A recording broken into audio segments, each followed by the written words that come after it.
Bismillahirrahmanirrahim. Assalamualaikum warahmatullahi wabarakatuh. Teman-teman mahasiswa, insya Allah pada kesempatan kali ini kita akan bersama-sama belajar ya untuk bab 2 mata kuliah metode penyajian ilmiah. Nah, sebelum kita mulai, mari bersama-sama kita membaca basmalah. Bismillahirrahmanirrahim. Langsung saja untuk bab 2, bab 1 ya sebenarnya, bab 1 mohon maaf. Bab sebelumnya adalah kuliah pengantar, plagiarisme itu adalah bab tambahan gitu ya. Bab 1 ini kita akan belajar mengenal karya ilmiah.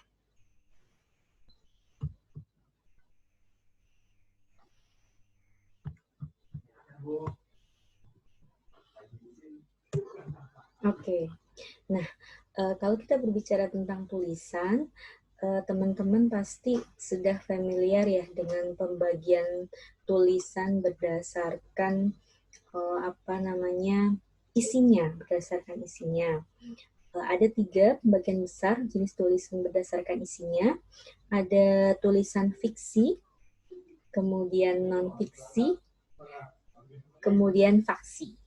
Ya, apa bedanya ketiga ini? Mari sama-sama kita pelajari. Yang pertama adalah tulisan fiksi. Mungkin teman-teman sudah akrab ya dengan tulisan fiksi. Kalau cara gampangnya, fiksi itu sesuatu yang tidak nyata gitu ya. Karena memang di sini tulisan fiksi mengandalkan imajinasi gitu. Jadi based on imajinasi atau karangan orang gitu ya. Tidak menutup kemungkinan berdasarkan fakta. Tapi memang secara garis besar umumnya berdasarkan imajinasi, bisa juga berdasarkan fakta, tapi memang ditambah-tambahkan gitu. Jadi tidak pure semua berdasarkan fakta. Kemudian dalam tulisan itu juga menggunakan bahasa konotatif atau prosais. Jadi kadang kalau kita bayangkan misalnya novel saja ya. Novel itu salah satu bentuk tulisan fiksi. Bahasanya akan berbeda dengan ketika kita membaca skripsi atau textbook kita gitu ya. Karena memang tulisan fiksi salah satu cirinya adalah menggunakan bahasa konotatif atau bahasa yang indah gitu ya, bahasa yang bisa mengantarkan pembaca ini membayangkan situasi yang sedang digambarkan oleh penulis. Contoh dari tulisan fiksi misalnya puisi, kemudian cerpen ya, cerita pendek, kemudian novelet, dan skenario. Novelet itu semacam novel tapi dia terdiri dari beberapa judul cerita seperti itu. Nah, tulisan fiksi ini juga sering disebut sebagai penulisan kreatif karena kita lihat dari tadi segi bahasanya benar-benar bebas gitu ya. Bagaimana kekreatifan si penulis ini terlihat gitu ya dari tulisan-tulisan fiksi ini, terus kemudian kadang ditambahkan dengan gambar-gambar atau imajinasi-imajinasi yang lain. Oleh karena itu, tulisan fiksi ini juga disebut juga sebagai penulisan kreatif atau creative writing. Itu adalah tulisan fiksi. Selanjutnya, non-fiksi. Nah, non-fiksi ini kebalikan atau lawan dari tulisan fiksi, di mana tulisan non-fiksi ini based on fakta dan data, gitu ya. Jadi memang sesuatu yang benar-benar terjadi ataupun sesuatu yang memang ada recordnya gitu, ada datanya. Tidak bisa mengandalkan imajinasi belaka gitu. Misalnya tulisan fiksi misalnya skripsi saja yang paling mudah gitu ya. Skripsi. Orang membuat skripsi tidak bisa hanya mengandalkan imajinasi. Misalkan saya meneliti kandungan antioksidan pada buah A, kemungkinan akan seperti ini, tidak bisa. Harus berdasarkan dengan fakta yang ada, buah A ini seperti apa, berdasarkan penelitian sebelumnya, disusun, kemudian diteliti, dilakukan penelitian, kemudian dihasilkan data, ada angka kuantitatif, diolah secara statistik, baru bisa ditulis menjadi sebuah tulisan. Itu salah satu tulisan non-fiksi.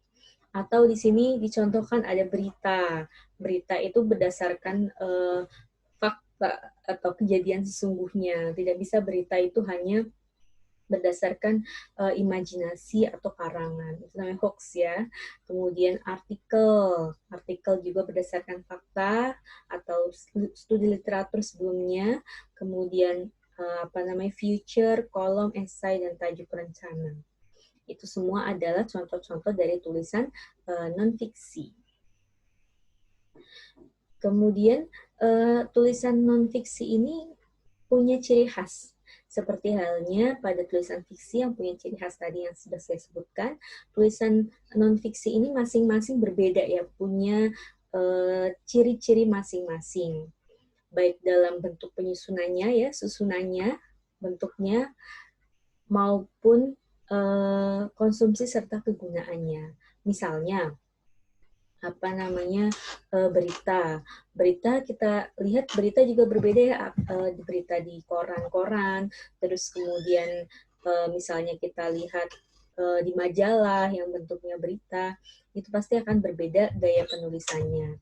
Kegunaannya juga berbeda, misalnya berita kegunaannya adalah untuk memberitahu si pembaca tentang sebuah peristiwa ataupun apa yang sedang dikaji. Terus kemudian ada lagi di sini esai misalnya. Esai kegunaannya supaya si pembaca tahu atau tergambar tentang topik esai tersebut gitu. Masing-masing punya tujuan khusus.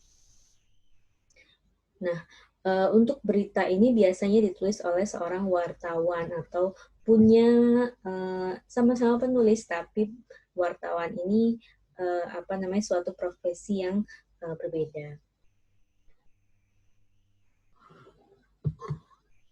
Nah, tadi ada fiksi, non-fiksi ya. Saya rasa untuk tulisan fiksi dan non-fiksi teman-teman sudah banyak membaca, kemudian bahkan membuat, menyusun mungkin ya. Terus kemudian ada satu lagi jenis tulisan yang disebut dengan tulisan faksi. Nah, faksi itu apa? Jadi antara fiksi dan non-fiksi, gitu, tengah-tengah.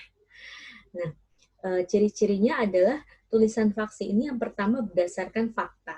Jadi mirip dengan non-fiksi ya, berdasarkan fakta. Akan tetapi dikemas secara fiktif. Bahannya itu sesuatu yang memang benar terjadi, ya, nyata. Tapi pengemasannya atau gaya penulisannya, terus kemudian alurnya dan sebagainya bisa dikemas secara fiktif, dalam artian bisa dikemas seperti cerpen, seperti novel dan sebagainya. Contohnya adalah biografi dan autobiografi. Teman-teman sudah pernah baca biografi ya? Jadi dia bercerita tentang misalnya riwayat seorang tokoh, misalnya riwayat Soekarno, misalnya seperti itu. Isinya sesuai gitu, maksudnya isinya fakta, lahir di mana, pendidikannya apa, terus kemudian prestasi-prestasi yang telah diraih itu apa, sejarah-sejarah yang telah dicetuskan itu apa gitu. Tetapi bahasanya itu bahasa yang populer gitu, sehingga membuat pembaca ini tidak bosan membacanya. Seperti itu. Isinya juga mengalir seperti halnya kita membaca cerpen ataupun novel dan sebagainya. Itu faksi.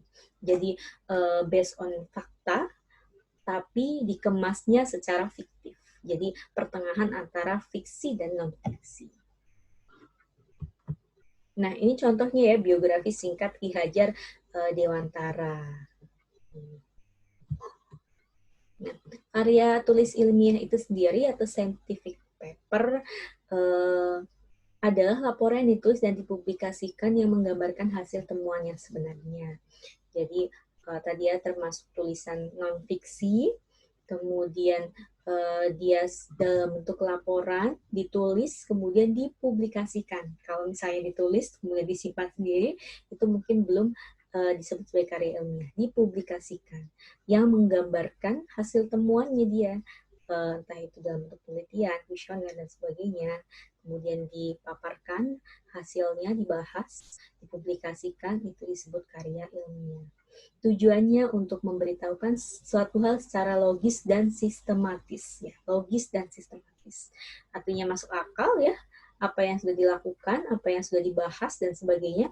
Kemudian sistematis, sistematis dalam artian penulisannya ini sesuai dengan aturan. Gitu. Aturan siapa? Tergantung dia publikasikan di mana. Ketika publikasikan di universitas dalam bentuk skripsi, berarti aturan universitas tersebut terkait dengan penulisan skripsi. Atau di jurnal, berarti aturan publisher atau jurnal tersebut bagaimana pengaturan penulisannya, gitu ya. Tapi yang jelas sistematis atau ada atau terikat oleh aturan penulisan. Pernyataan ilmiah harus kita gunakan dalam tulisan. Yang jelas, karya ilmiah ini ciri-cirinya adalah dapat diidentifikasi siapa penulisnya. Jadi jelas ada nama penulisnya, biasanya setelah judul atau paling bawah gitu ya.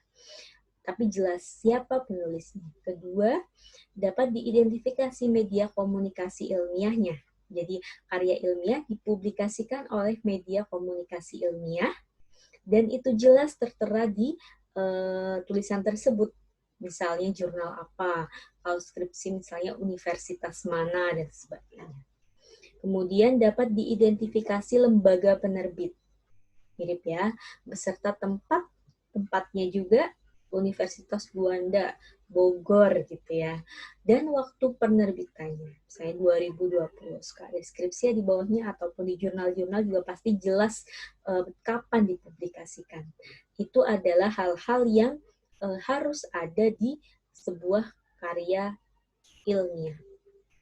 Penulisnya, media komunikasinya, lembaga penerbit, tempat serta waktu terbitnya. Ciri-ciri karya ilmiah. Tadi hal yang memang wajib ada di karya ilmiah. Sekarang kita bahas ciri-ciri karya ilmiah. Yang pertama adalah logis. Tadi sudah saya singgung ya. Artinya segala keterangan yang disajikan dari mulai pendahuluan mungkin, rumusan masalah, tinjauan pustaka, sampai kesimpulan itu dapat diterima oleh akal sehat.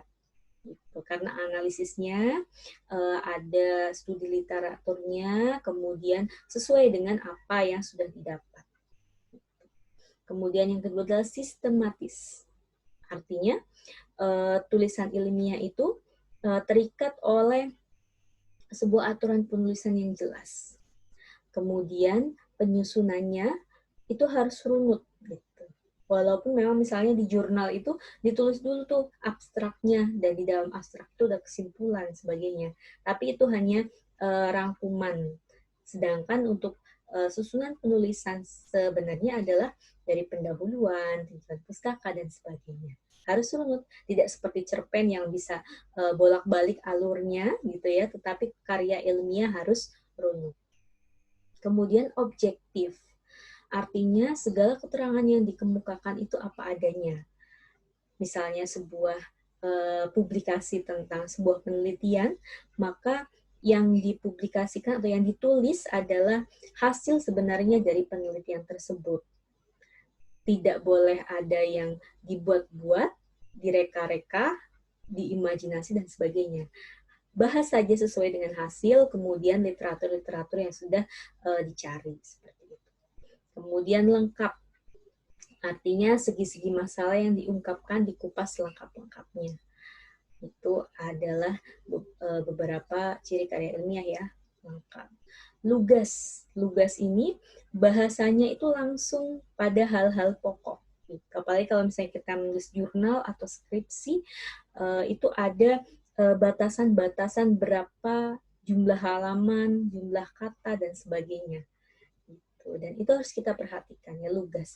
Beda dengan kita menulis fiksi seperti cerpen dan sebagainya yang tebal gitu ya, yang bisa saja satu halaman hanya satu ide pokoknya gitu.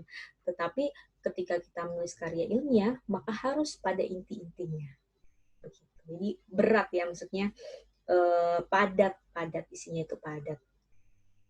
Selanjutnya adalah saksama, yaitu berusaha menghindarkan diri dari segala kesalahan betapapun kecilnya. Misalnya kita menulis jurnal, itu kita sudah melewati review, berapa kali review, di mana review tersebut berfungsi untuk memperbaiki tulisan jurnal itu yang sebelum dipublikasikan. Baik itu dari segi isi, konten, maupun gaya penulisannya. Gitu. Atau mungkin skripsi. Sebelum skripsi itu terpampang gitu ya, baik itu di internet maupun di perpustakaan universitas, tentu sudah melalui tahapan yang panjang, perbaikan-perbaikan dari penulis yang tentu saja berkoordinasi atau dibimbing oleh pembimbingnya. Tulisannya sekecil apapun itu harus dihindari kesalahan-kesalahan, dari mulai titik, koma, spasi, dan sebagainya itu sangat diperhatikan dalam penulisan karya ilmiah. Jadi tidak bisa sembarangan, harus sesuai dengan EID. Oleh karena itu, ini yang saya tekankan, harus benar-benar diperhatikan. Jadi jangan remehkan titik, koma, huruf kapital, kata depan, dan sebagainya. Teman-teman sudah belajar bahasa Indonesia, saya rasa sudah dibekali oleh bagaimana penulisan yang benar, cara menulis yang benar, gitu ya. Dari SMP ya bahasa Indonesia itu saya harapkan benar-benar terpakai sampai sekarang ataupun nanti. Ya. Selanjutnya adalah jelas. Artinya segala keterangan yang dikemukakan dapat mengungkapkan maksud dengan jernih. Jadi bahasanya tidak menyindir ataupun muter-muter dan sebagainya, tapi langsung jelas maksudnya apa. Kebenarannya dapat diuji atau empiris, ini salah satu ciri karya ilmiah. Artinya apa? Ketika kita menuliskan metode misalnya, kemudian hasilnya adalah seperti ini. Nah, empiris ini maksudnya ketika orang lain melakukan hal tersebut dengan metode yang sama, maka akan diperoleh hasil yang tidak jauh berbeda. Begitu ya.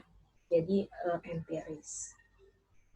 Selanjutnya adalah terbuka, yaitu konsep atau pandangan keilmuan dapat berubah seandainya muncul pendapat baru. Jadi karya ilmiah ini tidak baku sampai akhir zaman akan seperti ini terus, berbeda dengan hadis gitu ya. Tapi ketika ada peneliti lain yang menemukan sesuatu yang baru atau menemukan kebaruan yang mematahkan pendapat sebelumnya, itu bisa. Gitu. Jadi terbuka, berlaku umum. Jadi simpulan-simpulannya semua berlaku umum. Kemudian bahasanya ilmiah ya, sesuai dengan ejaan bahasa Indonesia yang baik dan benar. Kemudian tuntas, semua masalahnya tidak ada yang bersambung gitu ya, seperti kita menulis cerpen atau bersambung ke episode selanjutnya gitu. Tapi tuntas atau dibahas selengkap-lengkapnya sampai selesai. Pendekatan karya ilmiah bisa dengan pendekatan rasional maupun pendekatan empiris. Pendekatan rasional maksudnya adalah merumuskan kebenaran berdasarkan kajian data-data yang diperoleh dari rujukan. Jadi semacam ringkasan gitu ya. Jadi kita cari literatur, data-data yang diteliti oleh orang lain, kemudian kita tulis review jurnal misalnya, itu boleh berdasarkan kajian data. Atau berdasarkan pendekatan empiris, artinya benar-benar kita melakukan penelitian di lapangan, hasil percobaan dari laboratorium. Kita yang melakukan penelitian, kita yang menulis, seperti itu. Itu juga bisa. Jadi terdapat dua pendekatan pada penulisan karya ilmiah. Berikut adalah jenis-jenisnya. Ada paper, kemudian makalah, paper atau makalah sama ya, artikel, skripsi, tesis, disertasi, buku pelajaran. Teman-teman saya rasa sudah tahu bedanya ya. Paper itu makalah-makalah ya yang kita biasa lihat baik itu di internet ataupun di apa namanya perpustakaan banyak ya. Kemudian artikel juga bebas, banyak artikel itu yang pasti tadi ya ciri-cirinya, bahasanya based on fakta, kemudian penyajiannya, tadi ciri-ciri karya ilmiah itu ada semua di artikel. Kemudian skripsi, skripsi itu untuk memperoleh jenjang S1, tesis disusun untuk memperoleh jenjang S2, kemudian disertasi disusun untuk memperoleh jenjang S3. Ada juga buku-buku pelajaran, buku pengayaan, itu adalah bentuk-bentuk karya ilmiah. Ini ya, paper atau makalah memuat pemikiran tentang suatu masalah atau topik tertentu berdasarkan data di lapangan yang ditulis secara sistematis dengan analisis yang logis dan objektif. Cara berpikirnya bisa deduktif maupun induktif. Jadi bisa kata intinya atau kalimat intinya di awal, kemudian dijelaskan runtut sampai terakhir gitu ya. Bisa juga induktif, artinya disebutkan dulu beberapa literatur dan sebagainya, pendukung-pendukung, penjelas-penjelas, kemudian di akhir baru ada kesimpulannya. Dasar pembuatannya kajian literatur, ya tadi ya tetap merujuk pada dasar pembuatan karya ilmiah, bisa kajian, bisa juga empiris dalam artian melakukan sendiri kegiatan di lapangan. Pendekatan satu disiplin ilmu atau lebih. Ini format paper, misalnya pendahuluan, latar belakang, rumusan, tujuan, manfaat gitu ya. Ada kajian teori, pembahasan, dan penutup. Kemudian artikel ilmiah, ini juga merupakan makalah, tapi mengalami variasi dan adaptasi dengan aturan media yang menerbitkannya. Jadi tergantung diterbitkan di mana, maka kita sesuaikan tulisan kita dengan aturan dari penerbit itu. Baik itu struktur, format, sistematika, dan sebagainya. Tujuannya itu biasanya untuk kalangan akademik ya, dan ilmuwan. Bahasanya baku, terdiri dari ada artikel hasil penelitian, konseptual dalam artian suatu konsep dijadikan artikel atau konsep-konsep terkinian dan sebagainya.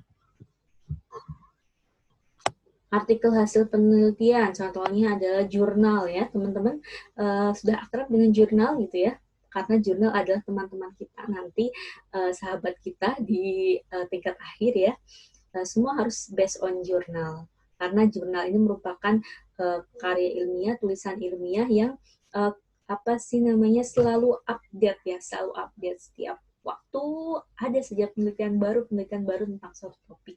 Dan jurnal ini menempati urutan tertinggi dalam suatu literatur gitu. Jadi kalau skripsi harus ada minimal berapa jurnalnya, di tesis berapa jurnalnya gitu. Karena memang tadi jurnal itu mencakup penelitian atau keilmuan yang up to date gitu, sehingga memang kuat sekali jika dijadikan sebagai literatur. Artikel konseptual tadi ya, berdasarkan gagasan dari suatu konsep.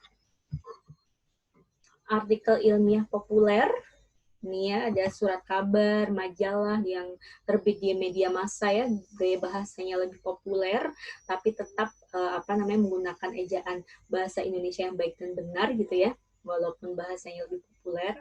Kemudian tujuannya konsumsi publik atau masyarakat luas.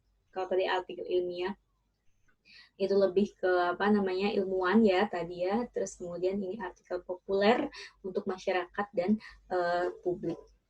Bahasanya tidak terikat ketat dengan aturan penulisan karya ilmiah, tetapi memang tetap menggunakan bahasa Indonesia yang baik dan benar, tapi lebih populer, bahasanya lebih lugas, supaya masyarakat awam juga enak bacanya.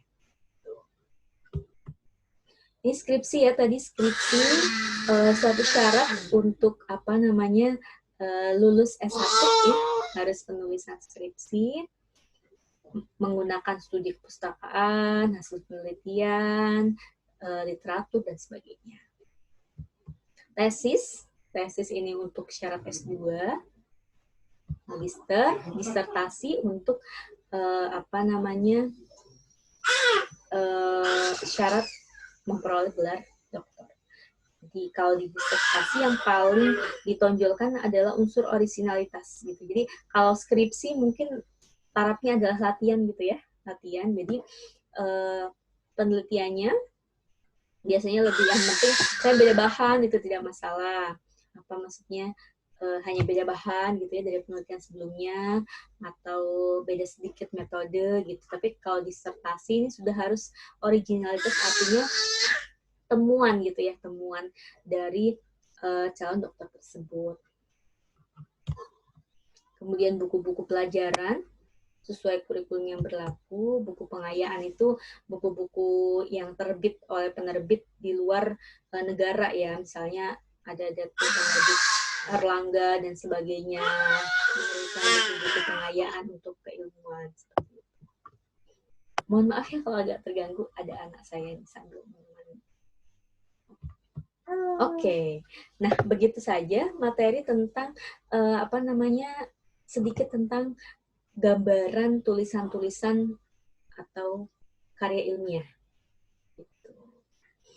Saya harapkan teman-teman sudah kebayang ya bagaimana tadi ciri-ciri karya ilmiah, terus kemudian jenis-jenisnya, apa saja sih yang harus diperhatikan dalam menulis karya ilmiah gitu.